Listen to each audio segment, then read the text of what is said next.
د تین مبارکه سوره چې د قرآن عظیم و شان 95 سوره ده په مکې معظمې کې را نازله شوې ده. 8 مبارک آیاتونه لري.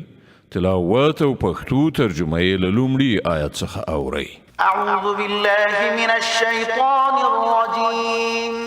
پناه وړم الله تعالی شړل شوي شیطان څخه. بسم الله الرحمن الرحیم. د الله په نوم چې ډیر زیات مهربان پورا رحم لرونکی دی. والتین والزیتون وطور سینین وهذا البلد الأمين لقد خلقنا الإنسان في أحسن تقويم. قسم په انځر او په زیتون او د سینا په غره او په دې له امن څخه ډک ښار مکې باندې په حقیقت کې موږ انسان تر ټولو نه په ډیره ښه بڼه او تر ټولو نه په مناسب هیئت پیدا کړ.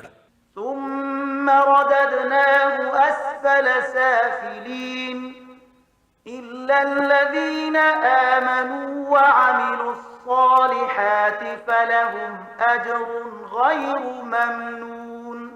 بیا مو هغه په چپه راړولو له ټولو مخلوقاتو څخه په ډیره ټیټه مرتبه وګرځاو پرته له هغو کسانو چې ایمان یې راوړ او ښه عملونه کوي چې د هغو لپاره هیڅکله نه ختمېدونکی اجر دی.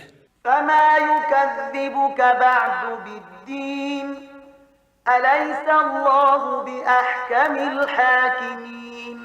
نو ای پیغمبره له دې ښکاره حقایقو وروسته تا څوک د ثواب او عذاب په چاره کې دروغجن ګڼلی شي؟ آیا الله تر ټولو حاکمانو لوی حاکم نه دی؟